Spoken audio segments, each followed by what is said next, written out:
Okay, in this video, let's go ahead and take a look at the Style tool tab.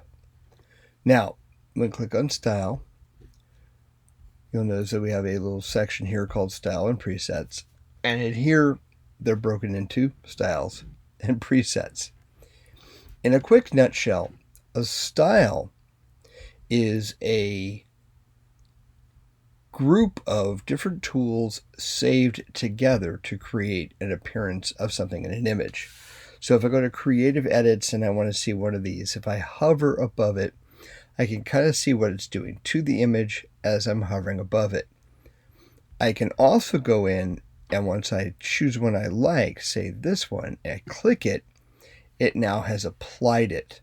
And if I go over to the Adjust panel, you can see that in here, the exposure tool was used, the dynamic range tool was used, and if I go through some of these other panels here, or individual tools in the tool tab, I will find which ones were actually adjusted when this was done. So I'm going to go ahead and undo this.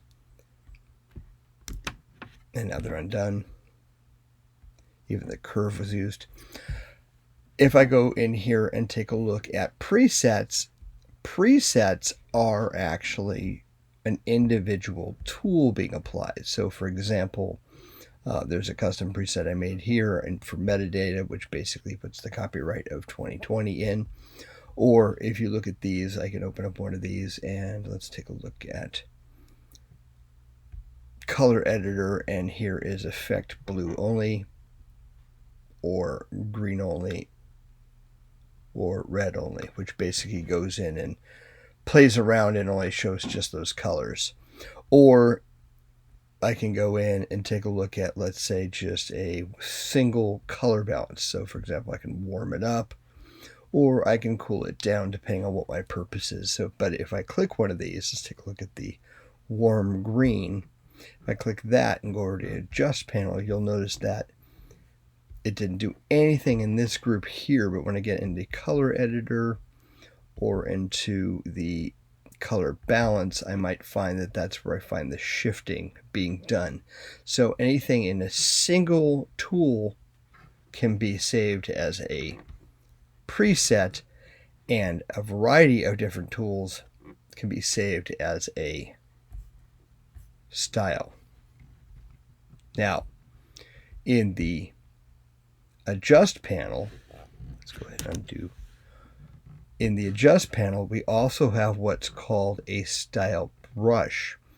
And when you open this up and take a look at these, we have some similar ones to what we saw before, but this will only be applied in the area that I brush it. So for example, if I click Deep Sky and I go and move over here, I've got my brush tooltip showing up.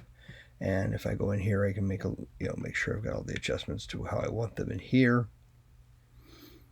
I can say brush with a layer or just brush on the image. So I'm going to go ahead and keep it with brush with the layer. And then I'm going to go ahead and start dragging through here and try to keep it in just the sky area. And I'm doing it kind of sloppy, but it should go in and hopefully apply it completely to the image based on where I brushed. Now I can make the brush bigger and then be sure and paint it into all the other areas that I want it.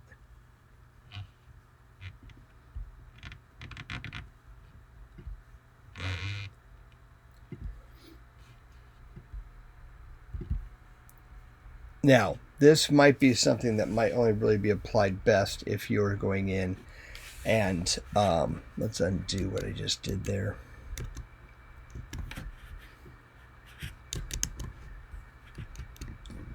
And let's see, they're all gone. Let's do the smart brush here, or the magic brush, and I'll go ahead and once again make it bigger. And we will go ahead and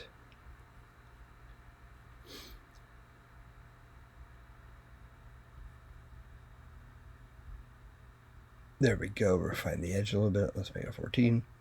And I will go ahead and go in here, and now this one is cool because we know it will choose basically the area where the plus is applying. and hopefully it will adjust. Yeah, so basically it shows the whole sky. And so once I do that, then if I go in and choose one of these to do, so let's go ahead and do it again.